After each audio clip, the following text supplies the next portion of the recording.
Science of Sport podcast from Tokyo.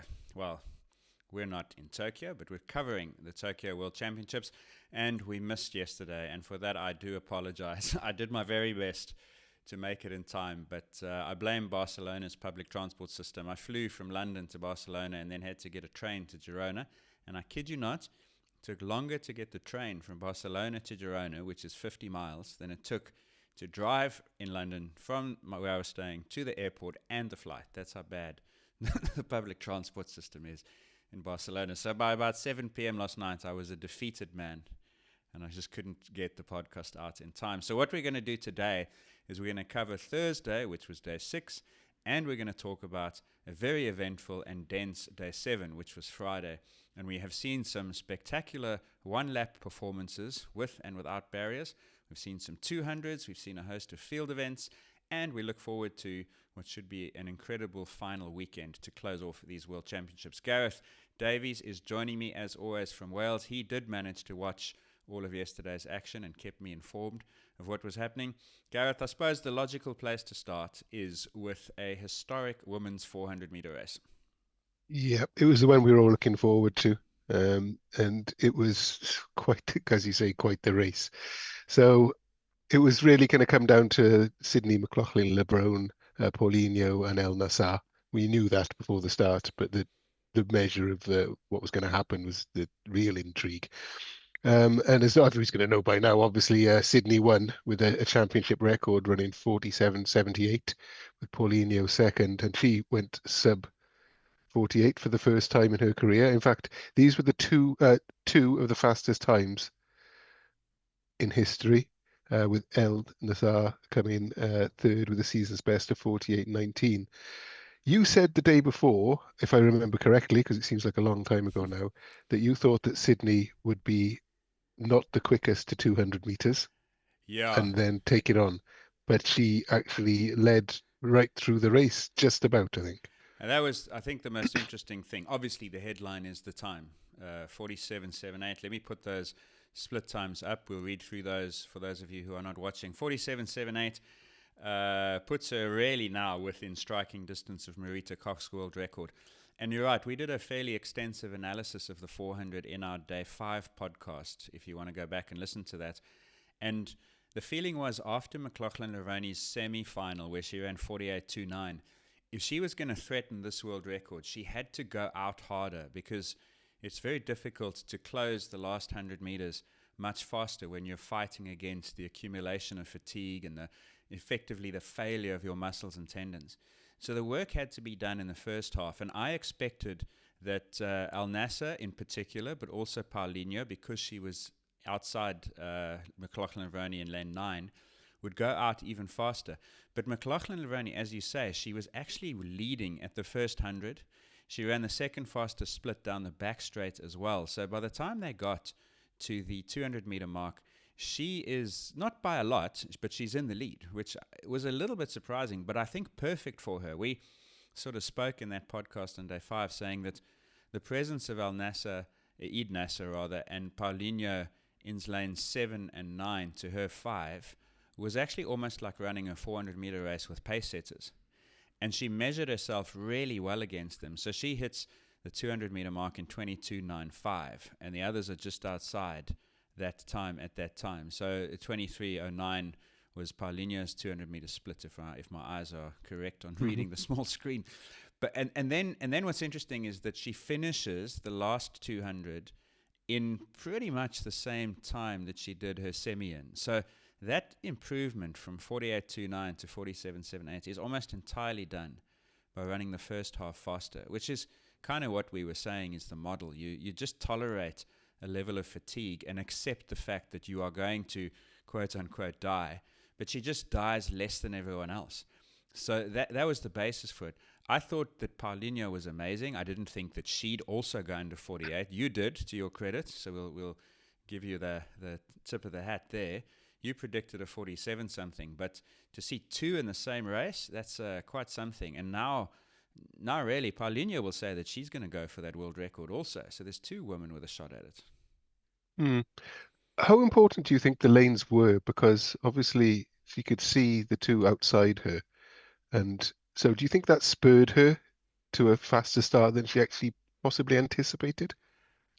I think it's exactly what she wanted. I think it was perfectly set up for her. I think they would have gone into that race and said, lane 7, Eden Assa, and lane 9, Paulinho, are going to go hard. That's their normal pattern. Your normal pattern, as seen in the semi, might not be to go as hard. But if you just key off them, you're going to put yourself in a position where you just got to work really hard from 200 to 300 and then use what you've got left in the last. That's the kind of, I would imagine, that's the kind of conversation the coach would have. So I think it was really important. If she's in lane 6 or 7 and Paulinho and Eden Assa are inside in 5 and 6, let's say, then she has to judge what that 22.9 feels like. I think her 22.95 is a consequence of being able to chase and track them down and then hold them off in the last 100 meters. Hmm. I don't think you can understate how impressive Paulinho was in this, because all the talk was all about Sydney McLauglin, but really Paulinho made the race in a way. Yeah, and it's crazy how like under sort of appreciated she is, because she's a 48-1 before this. Mm. She was half a second faster than Sydney McLauglin Levrone coming into Tokyo's World Championships. Yeah, Well, so this gets it's almost an indication of McLauglin Levroni's stature that she was the favourite against someone who had an established pedigree, had won golds in Olympics and Worlds before, and was half a second faster. And okay, she showed why. So the status was correct. But Paulinho was amazing in this race, and I reckon she'll go away and say, I now know that I've got to run 47.5 to win this in 2027 and certainly in 2028. what I think is great is that we could have a good rivalry that could go on for a little while here, because I was afraid it was just going to be one-way traffic from here on in. And actually, Paulinho said to the press, actually, it could get a bit spicy. I'll read you a quote that she said to the press. My mind has always been strong, regardless of who's there. I'm very proud of myself. I feel like I won because I've been preparing myself, running for 5 consecutive years, running 6, 7, 8 races a year, and that's called winning, not just showing up 2 or 3 times a year. So I think that's a bit of a Love shot it. across Sydney's bows there. Look, if she hadn't made it, and if you hadn't read it, I would have taken that shot next, because I would have said, as much as we think there's a rivalry brewing, we may not see them race each other until 2027 again. And that's the criticism of McLauglin Levrone, is she is so far and away the most impressive female athlete at the moment, I think. The way she's won how many world records in finals now, and this one also. But she just doesn't race enough. And okay, this year she did a couple of Grand Slam track meets, so she put herself out a little bit more. But I would really like to see her on the Diamond League circuit 4 or 5 times a year, in Europe in particular. I think it's necessary for the sport. And okay, like we had that debate when Malcolm Gladwell was on the show, she's not obliged to entertain. She doesn't have to do anything. But she will be always appreciated as a great athlete, but never the great entertainer. She doesn't put herself out more. Think about how little we see her. Do you think it's almost disrespectful to the sport and her competitors just to pick and choose? Uh, that if Paulinho is sincere there, which I've no reason to believe she's not, then they perceive it that way. Mm. So You can you understand why, because for somebody just to come in and win the championship medals and then disappear again when you're slogging your guts out on the circuit, yeah, I get that. No lie, yesterday watching that race, because the way I watched yesterday was in the airport immigration queue. I managed to watch the semis of the 200s, and then I stayed in the airport waiting for my luggage. I watched the 4s. I was hoping and like silently cheering for Paulinho to catch her up again. Honestly, as impressive as she is, I wanted Paulinho to win that. I sort of wanted the world record to go as well, only because I predicted it, perhaps. But look, we said a lot about our poor predictions, but I said 48-1 and you said 47-5, and if you add those together, we were pretty much exactly right on average. Tell you what I've learned is when I make these predictions and say, well, it's only 0.2 of a second, when you actually look at that on the track, there's daylight between the two. And it shows that 0.2 of a second is a long distance on the track when you're sprinting, isn't it? Yeah, it's a big distance. But I mean, speaking of Paulinho in that context, Paulinho improved her PB by 0.2 of a second in Tokyo. So McLauglin Levrone will go away and say, I just need 6 more races like this. And next year there's no Olympics or Worlds. The Americans don't have a Commonwealth, if anyone even cares about that anymore, even in the Commonwealth. So she can really say next year there's nothing to stop her from focusing her season on doing this. I just really sincerely hope. It's not a slight on anyone or her. I just really want to see her run more often. It was the same when she was doing the 400 hurdles. Bol was doing world relays. She was in indoors. She was running at world champs. She'd do the 4x4 mixed. She was running the Diamond Leagues. McLauglin Levrone was never seen, and then she'd show up, she'd see, she'd conquer, she'd disappear. I don't think it's good. Bit like a winger in rugby, glory boys. At least they're on the field the whole time. McLauglin Levrone not even that. True. Anyway, Okay. we've been critical now of what, to be clear, is I think, I was looking at her stats the other day, and I don't have the numbers in my head. I should have written them down. Her 100-meter hurdles, 200, 400, 400 hurdles is astonishing. She's like an 11. She's an 11 100-meter runner, and a 47 someone 400, and she does the hurdles at a world class level. It's just amazing. Yep.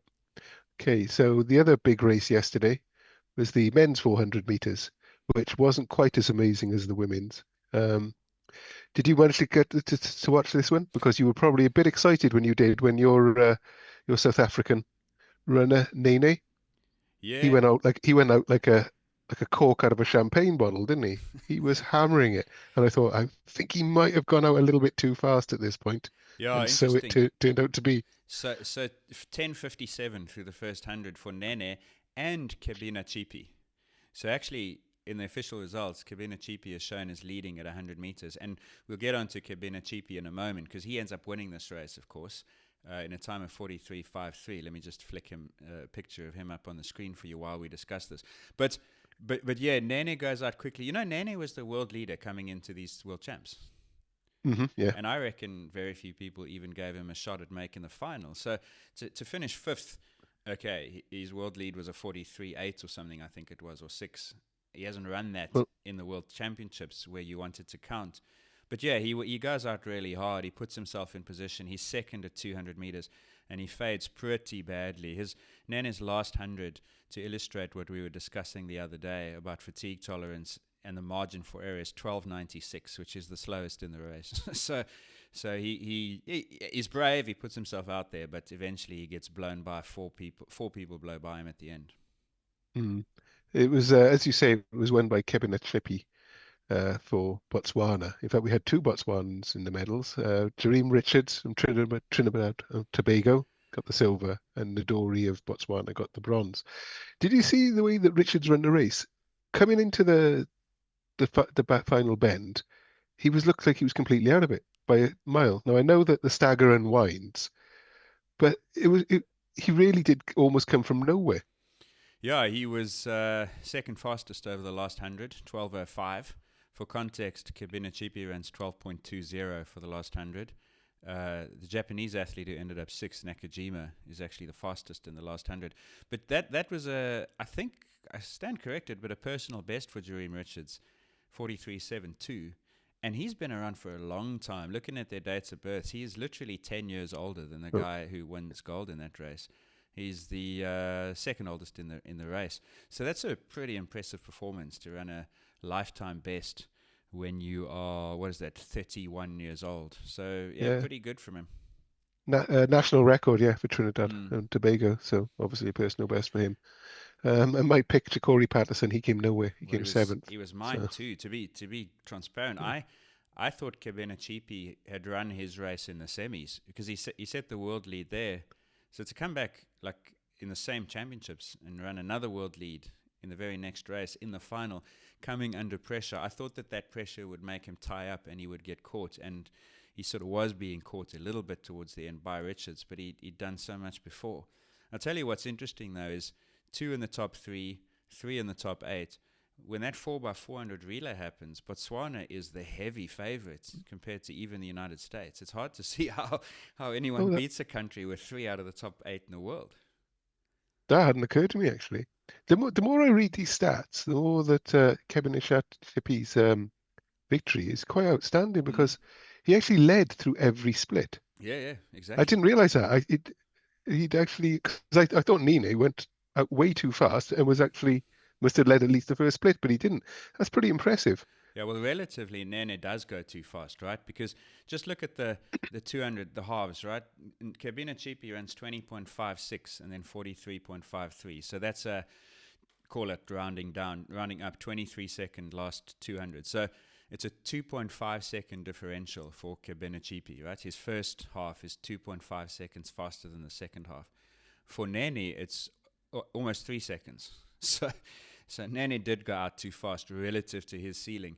Kebanatshipi almost, but he held on, and he led the whole thing.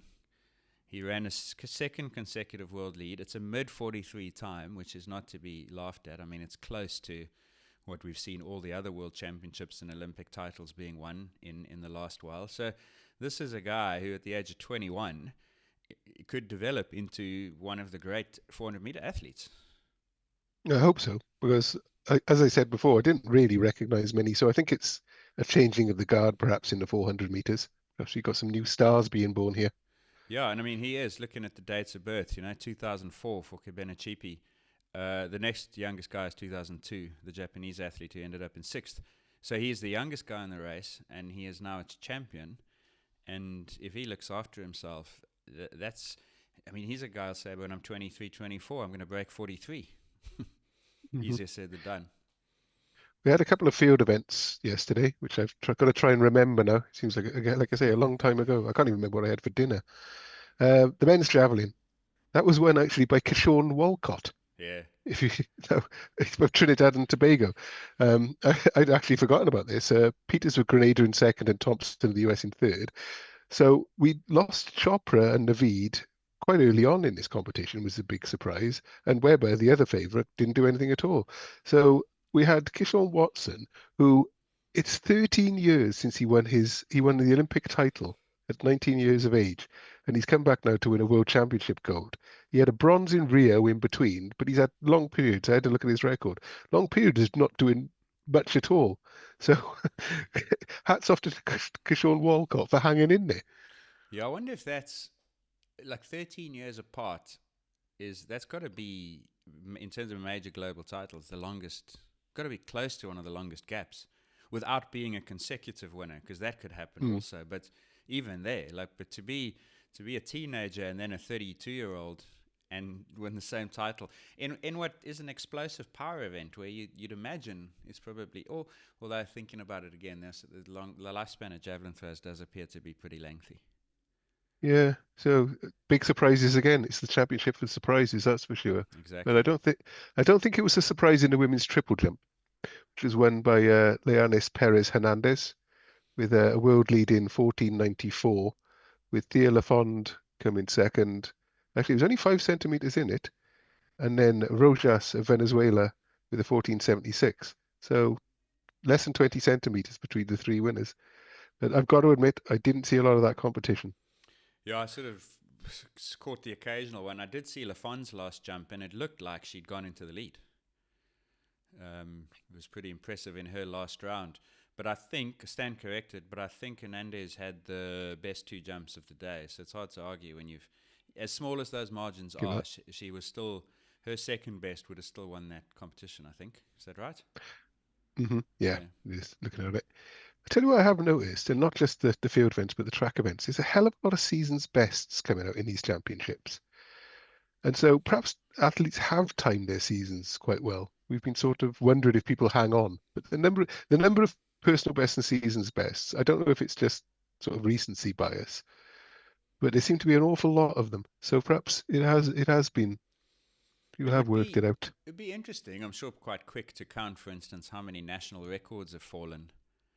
And one world record. How many national records have been broken?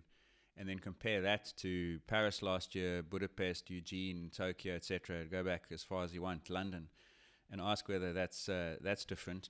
More difficult to figure out season's best unless there's a resource that just literally tells you whether it was a season's best or not. It just feels in theory, that way. That's what you should be doing, right? With the exception of the middle and long distance races, where you very occasionally see a race that sets you up for a season's best. Mm-hmm. Well, today's big event was there's a number of big events today, Yeah. but the first up was the men's 400 hurdles, and it was one that you'd really been looking forward to. Whereas I thought it was going to be a walkover for Warholm, you thought that Benjamin would be the king of the hill. Yep. And yeah, once again, you were right, Not as once. Benjamin romped home in Well, horse racing terms. well, I think once again is doing a lot of work there, first of all. But yeah, coming off the eighth hurdle, which is as you come off that final bend into the home straight, I couldn't believe how far ahead he was. Yeah, Uh, it was. uh, the only drama in this race was when he whacked the final hurdle. For him, anyway. Okay, there was drama for other people, and there's lots of drama after the race.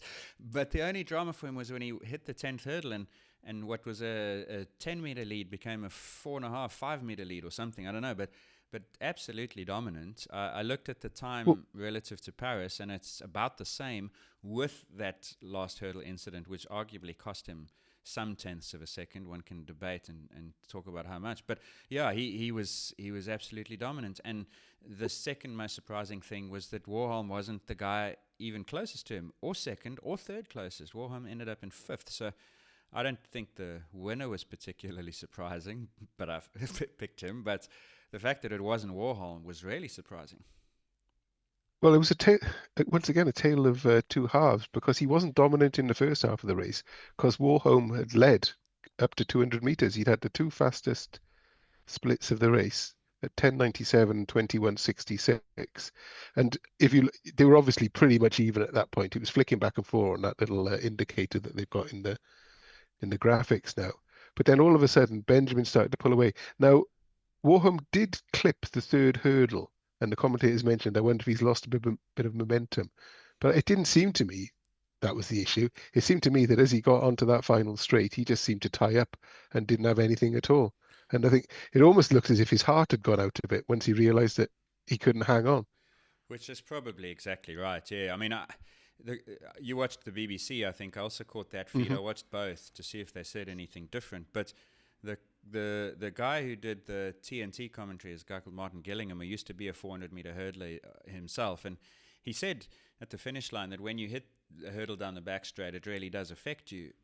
But like that didn't show up in the splits, because if you look at them, I'll give you Warholm's. They're 10:97, 10:69. And Benjamin's 11:07, 10:65. So to 200 meters, as you just said, Warholm runs 21:66. There's no indication of a problem. The problems emerge from 2 to 3, because then Warholm is fifth fastest in that segment. Benjamin makes the move there, which is often the case. He runs 11.35 from 2 to 3. Everyone else is faster than Warholm, who ended up in the top 4. So maybe, I don't know enough about the event. Maybe it's possible that when you hit a hurdle like that, you have to work so hard to keep your momentum and to keep going that there is a cost that you incur 25 seconds later when you're in the home straight. But it didn't appear that way, and I do suspect that he just he saw Benjamin going away, as we said, dominantly. He probably had the feeling that the Qatari was coming up to him, because Dos Santos was out in 9. He wouldn't have had a good sense of where he was. And I just think he jogged it home, because who cares? Maybe. Yeah. So the other big bit of drama was Benjamin, as we say, hitting that last hurdle, which I mean, it must have been pretty close to tripping him up, to be honest, because he gave it a hell of a clatter, and it was enough to move the hurdle in the lane next to it, which could have proved to be key, because just after the race, Benjamin was celebrating with a little gold crown on his head and dancing around when the news came through that he'd been disqualified. Mm. What's the actual ruling there? You're just not allowed to move Yeah. other hurdles. So that was what it was. I mean, oftentimes in hurdles you get disqualified because you hook your front leg around the hurdle. You don't go over the height of it, or the back leg. So you can either one. But there's a third way you can get disqualified, and I'm going to put it up on the screen, and I'm going to read it out for those listening. An athlete shall be disqualified. This is law 22.6, and then 1, 2, and 3 list 3 ways, and it's the third of those that's relevant, and I'll read it. They directly or indirectly knock down or displace a hurdle in their or in another lane in such a manner that there is an effect or obstruction upon any other athletes in the race, and or another rule is infringed. Now, I think that's the latest. In fact, that might not quite be the latest wording. I've seen other wording that says it impacts an athlete in another lane. But that's the key part, right? Is it has to have the effect of obstructing another athlete or impacting another athlete's race. Now, I went back and I looked at it again, and I've got a couple of pictures which our Discourse members will be able to find over on the Discourse page. So if you're a member of Discourse, this will be in the Tokyo Spotlights, Tokyo podcast thread. For those of you watching on YouTube, you'll be looking at it now. This is a hurdle one stride after Benjamin has cleared that hurdle. This is the 10th hurdle. And in the lane just to Benjamin's left, which would be lane 5, you can see the hurdle that he's moved. And the hurdle's now, that's its final resting position. The athlete that this is going to affect is the Nigerian, Ezekiel, let me just remind myself of his full name, Ezekiel Nathaniel, right? You can see that Nathaniel is 2 full strides away from that hurdle. That hurdle is not moving anymore. So first point is Nathaniel's got enough time to make what he would have enough time to make any adjustment without having to change his stride. The second point is he doesn't have to change his stride at all, because you can see that hurdle is moved by, 20 degrees. It's sort of rotated counterclockwise.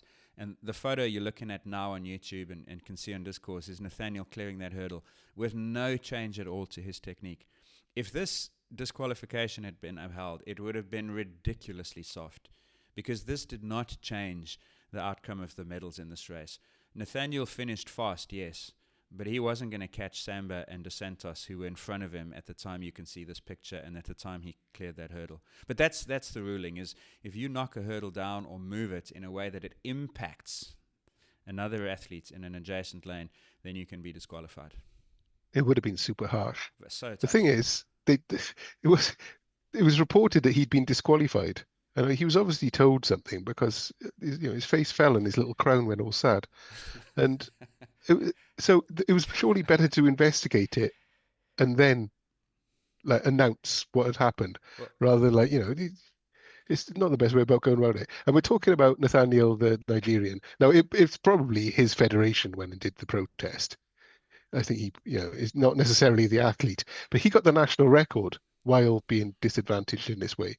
So. Yeah. He's not. And I was reading on Let's Run to see how it sort of unfolded, because people will be posting there as they discover things. And a few people from Tokyo saying, they've just announced there's an appeal. Now he's been disqualified, but now he's been reinstated. Now there's going to be a counter appeal by Nigeria. And if that happens, and at one point it said it took 1 hour and 40 minutes from when the race was finished to actually finally close off that process. It's mad. That's. Needs to be looked at, really, especially in a major event like this. Sometimes I guess you can see that there'd be a complex situation, but that, based on what you've all just seen on YouTube and on Discourse, if you're not on Discourse, by the way, then you know what to do. Sign up below. This is not a difficult decision. The Nigerian's too far behind to be affected, and the hurdle barely moves, not enough to affect him. So just get on with it, Mm-hmm. So anyway, we have our winner, Raj Benjamin. Right. And in the... Rai Benjamin. Raj. It's all the same. Winston Benjamin's son. By the way, Kenny Benjamin also played cricket for the West Indies in more or less the same generation as Winston. Remember that came up the other day? Yeah, that's what I thought. You see, I wasn't going mad. Anyway, Rai Benjamin, not Raj. Thank you for correcting me. It's been a long day. Been a long week. No, so bad. So... yeah, we'll go on to the women's 400-meter hurdles, and Femke Bol basically smoked everybody, and that's the end of that. If Benjamin and Warholm both made mistakes, Femke Bol was perfect. Absolutely. That was my note here. It was flawless, absolutely flawless performance. You couldn't bit like Faith Kipyegon's. Yeah, exactly. You couldn't pick a hole in it. Sometimes people do deliver on their favorite tags, and this was one example of that. What was just remind me the winning time? 51-54, which is a world lead. Yeah, so because it's silver was Jasmine Jones of the US, and she had a personal best with 52.08. She's over half a second behind. And then we had Emma Zapaletova of Slovakia with a 53 dead with another national record. So there's not a huge amount to analyze about this, because I think Jasmine Jones actually was quite a surprise. Yeah, a little bit. She was 4th in the Olympics last year, so knocking on the door. That was in 52.29. That's why I asked you the times, because I just wanted to compare. In those Olympics, remember Femke Bol probably trying to go too much with McLauglin Levrone. Ended up running 52.15 and only winning bronze. And Anna Cockrell was silver in Paris, and she wasn't in the medals this time. But it's just, so it's crazy to think that McLauglin Lervone's winning time in Paris last year was more than a second faster than what Bol ran today. Unbelievable. Well, and when you look at the way Bol ran it, Yeah. that is actually unbelievable. Yeah, so Bol would have been a comfortable silver in Paris, but I mean, like 1.2 seconds just about behind McLauglin Levrone. So I guess it's. Do you reckon McLauglin Levrone will double up in LA? Yeah, I think so. Like they'll make the schedule specific. They'll build that track program around her schedule. She'll tell them which one she wants to do first, which is an interesting dilemma actually. Would you rather do the hurdles first or the flat one? It looks, if you base it on what we saw yesterday, McLauglin Levrone will have a harder time winning the flat 400 than the hurdles. As good as Femke Bol is, the gap is just so big. But I don't know. I think maybe you'd want to get the more difficult, arduous event out the way first. I don't know. Interesting. But almost certainly, Los Angeles will want her to do it. The country will want her. So, yes. Yeah, and it's not like she's going to tire herself out doing loads of stuff in between anyway. Exactly. You know what? Watching Bol run that race, you know what I'd really like to see? What? Is Femke Bol in the 800. Yeah, you've mentioned this before. Yeah. There's just something about the way she runs a 400 and a 400 hurdles. And the fact that to do a good 400 hurdles, you've got to have a sort of degree of strength and so on as well. I just... They're different metabolic systems, which is why it doesn't often work. There's very few athletes who've done it. There was a Cuban, right, Wantarena in the 80s, who did the 4 and the 8. I can't think of many other world-class athletes, but who've doubled. But Femke Bol's got something about the way she runs that just makes me think that she's so comfortable and relaxed over 400 hurdles that I'd love to see her run a 55-second first lap and see what she can do for another one. Yeah, she does look calm and relaxed, doesn't she, on the start line? That she's just like got this aura about her almost. Speaking of auras, onto the men's 200 meters. Yep. Which is the next step on the track. And I think, as the kids say, Noah Lyles has got aura. Did you see his? He gets very excited before the start, doesn't he? That thing or like leaping around and roaring. I understand why he does it, and it's to wind himself up as much as anything. But it's charitable to call that a roar. I think it's meant to be a roar. It comes across more like a screech to me. It's quite cringe. But anyway, once the gun goes off, he's really. This was a really good 200. There've been some pretty damn squib 200s in the last while. This was a good one with 4 men like very close to one another, and he was the best of them. Interestingly enough, not as fast as in the semi, I think, which is pretty interesting, but fast enough. Well, Lyles won gold, obviously, with a 1952. Bednarek got silver with a 1958. That was his season's best. And Level of Jamaica, he got a bronze with 1964, and that was his personal best, which goes to teach me that you can't really judge in the heats and the semis how good somebody's looking, because he was outstanding, or he looked outstanding against sort of mere mortals in the earlier rounds. But to go and run his personal best and still only get a bronze does show that you can't really trust those early rounds lie. Was Bednarek's also a PB? I think season's best, not a personal best. Really? No. So Bednarek's faster than that in the past. Yeah, it's Laval's a bit of a revelation. He hasn't really been on the circuit much, and he'll look at that and say, "I'm gonna come back and do that." I just want to see the ages, because that'll be pretty interesting to see. So Laval was born in 2003, so he's 6 years younger than Lyles and 5 years younger than Laval. The same age as Tebogo. So, Lyles and Bednarek, they'll move on eventually. That's the rivalry, Laval and Tebogo maybe moving forward, because Hughes in 5th is 1995, so he's even older. Speaking of age, it's amazing to think that Lyles has now won 4 of these in a row. It's quite something. And we mentioned it in the context of the 100, I think, that he's actually been around for a lot longer than you realize. And to win 4 worlds consecutively, that's some going. If he wins the next one, he'll equal Bolt, because I think Bolt got 5 in a row. Yeah, but, and I mean, it's looked for some time that he's going to get challenges. We didn't mention the person who did beat him last year in Paris didn't medal this time. Tebogo Botswana was run out of it by, admittedly, only 100th of a second, but that's enough. And I think Tebogo had a poor season. Like, if we're honest, he he won those Olympics, and he just hasn't looked like that athlete again. And he got himself into some kind of shape for these Worlds. And yes, it was a season's best in Tokyo, but Tebogo needs to go back and I think try again next year with a better schedule. He races too early in the year. He races in races that I don't think matter enough. So I think there's a little work to be done there. Well, fair play to Lyles. He's timed it perfectly right, hasn't he? Because I remember saying earlier on in the season that he's not looking great, etc., etc., and he's come through and peaked at exactly the right time. Yep. Yeah, exactly. We even wondered whether his lack of racing and conditioning early in the season might affect him towards the end of these championships, but he looks better now than he has at any point, and so he's clearly on the up.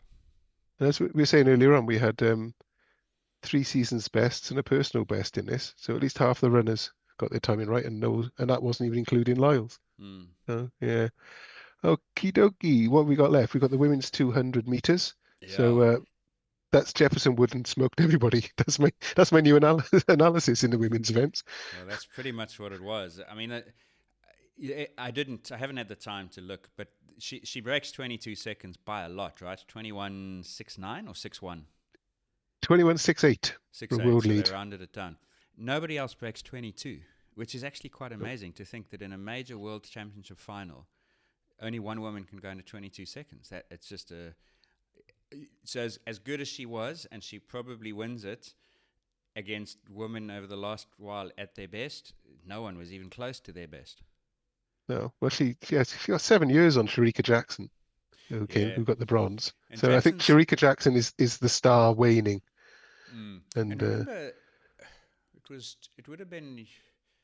it might have been Paris, not Paris, Tokyo's 2001 Olympics, or it was Eugene. Jackson was scaring that world record, because that's the other one that's in shot, right? You've got the 400 now with Sydney McLauglin Levrone, the 800 with Hodgkinson, and the 200. And Jackson was really close to it, and everyone said Jackson will get it next year.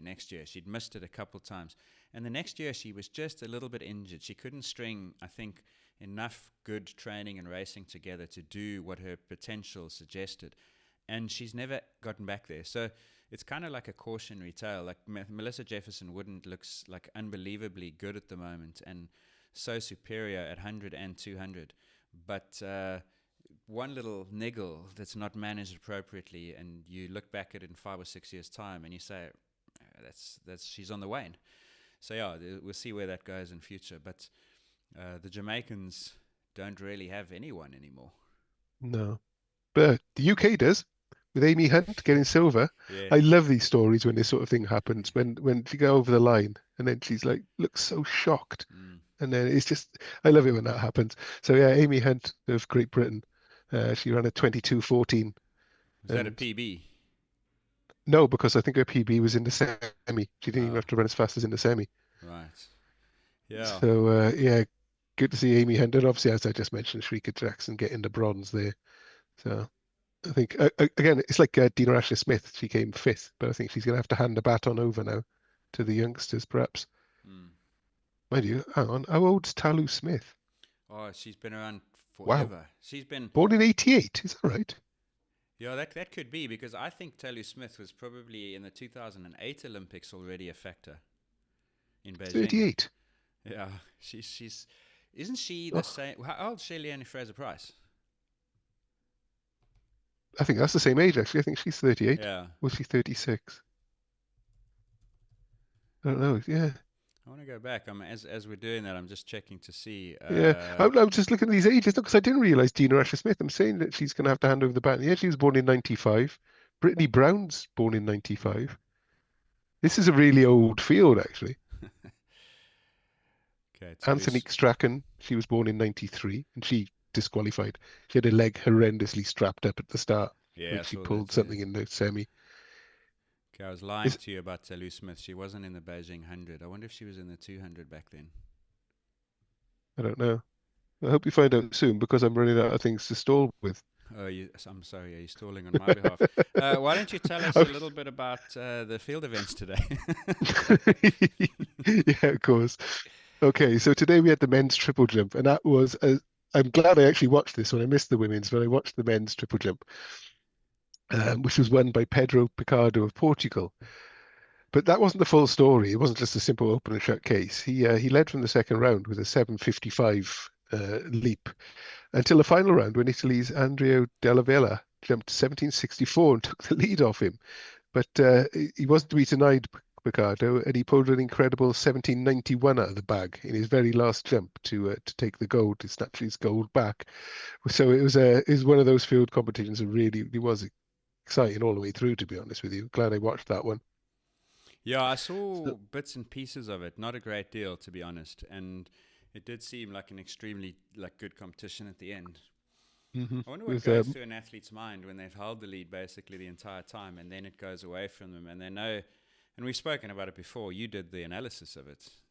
There's got to be some fatigue because you've done 5 maximal efforts, but you now have to go and find another one that's better than anything you've done before. It's a pretty interesting social dynamic there, I reckon. I was looking at Martinez of Cuba, who won bronze. His first jump was 17:16. Then he did a 17:49, which at the time put him into the silver medal. And then he fouled the next 4 jumps in a row. You wonder if people tighten up, if people just, the occasion gets to them, perhaps. Yeah, and I mean, you need to get more and you reach, which is the opposite, I guess, of what you need to do. So, yeah, I'm sure that happens. I don't think we've missed any events. So, on to the previews. Because I can't let a thing not be closed, I way overestimated Talu's lifespan in the sport. She may be 36, but it's interesting. Her first Olympic appearance was in 2016 in Rio, where she was 4th. She was 4th in both the 100 and 200, which is tough, and 4th again in the 100 in Tokyo in 2021. And her first World Championship appearance is 2017. And it's interesting because Shelley-Ann Fraser-Pryce was in those 2008 Olympics, so they might be chronologically the same age, but they've had very different career paths. No, she's 38, Talu Smith. Isn't she? By my mathematics. No, 1988, so 36, no? 37. 37 this year. She's born on looking at it now, born on the 18th of November, so if that's how date. Was she a late starter then? She must have been. She was certainly a late emerger into the world scene because, as I say, she's got times here, if you look at her progression, going back to 2013, and in the 100, they've got times for her from 2010. And she's running 12 seconds in 2010 at the age of 22. So that does make her a late starter. And she only gets below 11 in 2016. So what would she have been there? She would have been, how's your maths? 2016 from 88. So 28 years 29. old. Yeah. 28. So she only breaks 11 seconds for the first time at the age of 28 and has done it pretty much every year since except for the COVID year. So that's a interesting one on the difference between chronological age and performance age. Yeah. Okay. Yeah. So the previews of tomorrow we'll move on to, because we've got 2 big ones tomorrow. Oh, wow, the biggest one of all. Well, go on then. Which one's the biggest one of all? Because you've got to now pick between the women's 5K and the men's 800. The women's 5. Yeah, okay. I'm glad you said that. Yeah, like for sure. I mean, the men's 8 is intriguing, but the women's 5 is epic with like 2 legends of the sport in better shape than we've ever seen them before, I reckon. Now, obviously we're going to make some predictions, but I was looking down the start list. So we got Shebet, Sergei, Ngetic, Batacleti, Kipyegon, Shelby Houlihan, names I was looking out for. But what surprised me was Kipyegon's personal best in the 5,000 meters is only 14:05.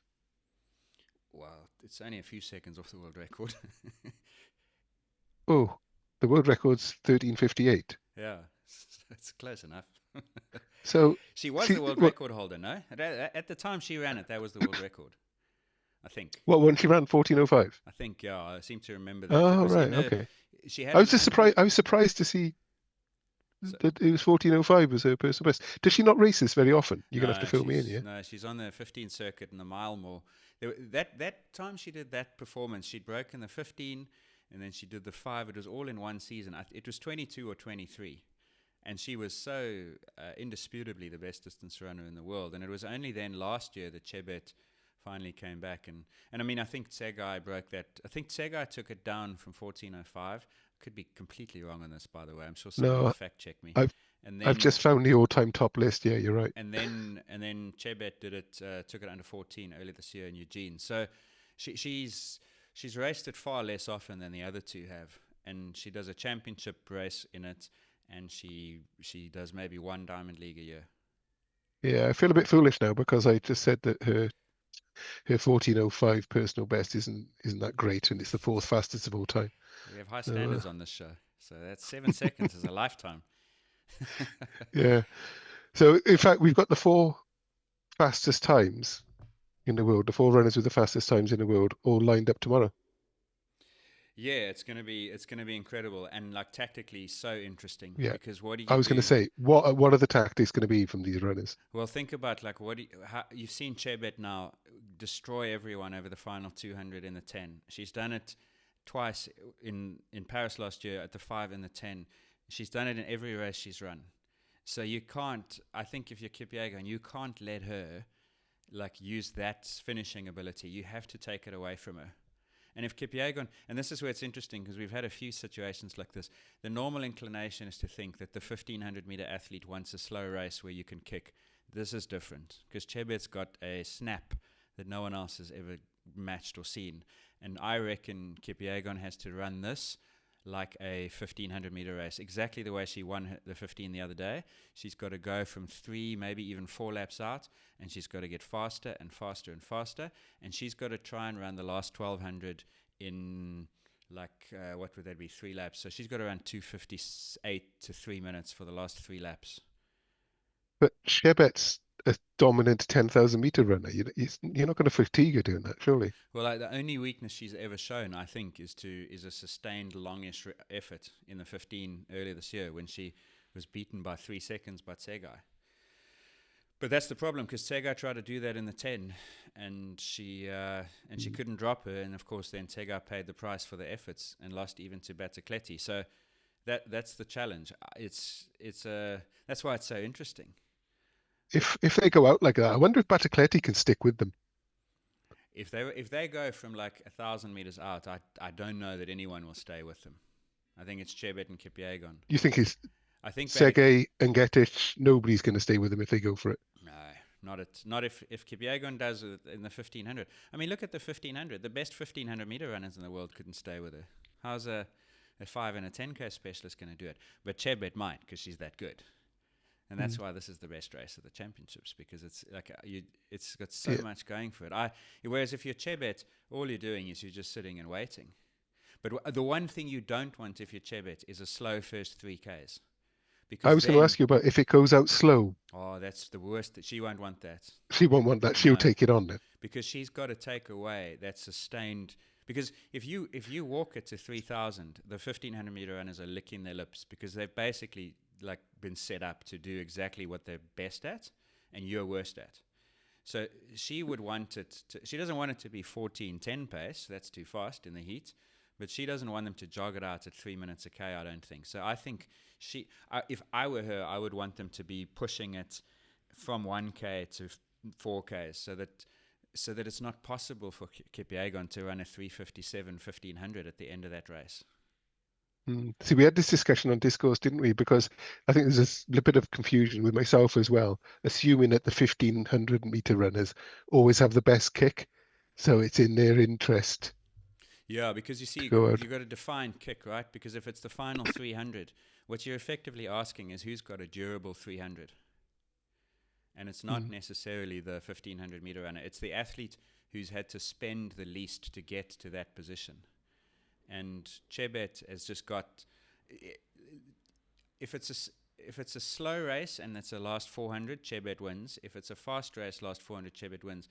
But if it's a slow race, then a really fast last 1500 or 1000, then it's in Kipyegon's territory. And then it's a question about whether Chebet can do it. Because again, Chebet can run a 3:54 1500. That's world class. But Kipyegon can run a 3:48. That's crazy. And so the difference between them is that's where Kipyegon has to look for it, I think. Okay. The question is, if you've run 3Ks in 8:30, then what can Kipyegon do the 1500 in? 402, 403, and Chebet's okay. She can sit on you, and she will beat you in the last 200. So I think Kebanatshipi has to run the last 1200 at like 355, 1500 meter pace to win this. Okay, And two questions. Will the winner go under 14 minutes? No, not in those conditions, and without the incentive of a pace setter. 1440. Okay. Oh, 1440. Yeah, it'll be slow. The first K, they'll jog it in 3 minutes. Then I think doesn't that bring what we've been talking about? Doesn't that bring the rest of the field into play? Yeah, but then from 1 to 3.5, 4Ks, I think in Getich, Chebet might even help her, like we saw in the 10. That's what I would try and do, and then run those Ks in sort of 250 to 254, and then you're looking at like 1420, 1430 pace. And then you see what happens over the last kilometer. Because remember, that last K in that 10,000 was 238 or something, wasn't it? Mm-hmm. That's right, yeah. It's ridiculous. So she can do it. Or for fast. Your winner. Chebet. Oh, that's what I was going to say. I'll have Seke. No, I'm not Seke. I'll have Kipigeki on. Yeah, it's going to be so interesting to see. I mean, we might be totally wrong. Maybe Chebet is more than happy for them to jog to 4Ks in 12 minutes and then just go for it over the last 1,000. But I would want to take away Kipiegon's 1,500 meter ability by making it a little bit faster, knowing that I can match her on fatigue over the last 200. And I think she'll do it. It's one of those races where I don't care who wins because I like them both. Yeah, I think they're both just fantastic athletes and great for the sport. So, yeah. Okay, so the other event then we're finishing off with is the men's 800. Is it what did Malcolm call it? The weirdest event in the sport. The weirdest event in the sport. Yeah. So who have we got in this? Because this is another odd one, isn't it? I've lost my... Yeah, Wanyonyi's got to be the favorite because of his major credentials. He's the fastest in the field by PB, and he's looked pretty good most of the year. Lost a couple, but generally looks more likely to win than lose. So I would think he's got to go in this as the sort of 60% favorite.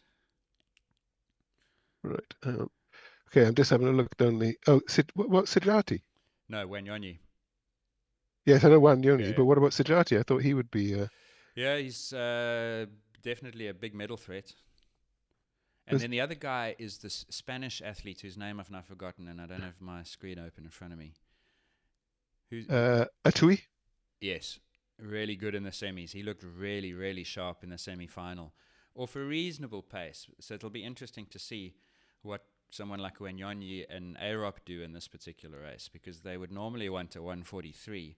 If it's 145, Atui looks like a really dangerous threat to them, I'd say, with the finishing ability he has. Are we missing somebody from this final? Somebody obvious? Or am I just... No, we're not, are we? No, we've got Arop, so. Sejati, Wanyonyi, The American Atui. Brazier missed out by 100th of a second as a qualifier on time in the semis. You see that he was third in his semi, and then the final semi-final produced a qualifier 100th faster than him. So he's not there. So he's the only one, maybe you could argue. But as Malcolm was saying, it's one of those races that anybody can win. Yeah, exactly. You make a mistake down the back straight and you have to spend energy there when you don't need to. I remember coaches have often said you have one move in an 800. And if you use it at the wrong time, or if you're forced to use it for a tactical reason, that's you done. So, but I'd go for Wanyonyi. But so much depends on how fast it is. If it's 145 like they've been running, then I actually think Atui is really dangerous the way he finished the semi-final. Yeah, I was just having a look at my notes from those, because Arop was looking better. Yeah, but Sejati looked better again. Yeah, they look good, but it's hard. Not most people, but they often look good in a 144, 145, and if it's a 143, but also like if they go through the first lap in 54 or 53 even, then you're asking for a negative split. The second lap will be faster, and then it's really hard to predict. There was an Irish guy who actually looked pretty good in the semi as well. So who knows? Who knows? Really, it's a lottery. It's open. Okay. Yeah, for sure. The only thing I was going to finish on, was the qualifying for the men's 5,000 meters today. Yeah, we lost a few. We lost Almgren. He didn't look in form at all. He finished 9th, and he needed to be in the top 8. Laros pulled up with about a K to go. I think he's pulled something by the look of it. He's looked a bit like the way Kerr pulled up. And Ingebrigtsen looked bloody awful, but he did sneak in 8th place, but he's clearly got no form at all. So yeah, it's so wide open. I mean, like, if it's slow in the final, then you got to think Hocker. yeah, I think so. He's But he got got himself boxed again. He led for quite a bit today, and then all of a sudden he started drifting back, and he put himself in the same position. And he came through all right in the end. But you think these people never learn. Yeah, I think in a final though, like in a 5,000, the pressure's going to come on from like 1,200 meters out. Last 3 laps, you'd think. And then maybe it opens up a little bit. It won't be as congested as a 1,500 if that happens. And then Hocker is less at risk of making that tactical mistake. But you got to think he doesn't have one extra race in his legs by virtue of that. And if it's slow, these 5,000 meter races, the 1,500 guys are always sitting pretty, because who wants to take it out at 12:55 pace? Indeed. There we go. Yeah, there we go. All caught up. What a dense episode. Thank you for listening, as always. Your support is, as always, most welcome, and you can do that by clicking on the link in the show notes. That'll take you to patreon.com, where you can make a monthly pledge. It also gets you access to our Discourse community, where you can chat or read what other people are saying about what we talk about and much more. So, speaking of what we talk about, we will be back to talk about Saturday's action tomorrow afternoon, evening, and we look forward to having you along for that. For now, though, goodbye.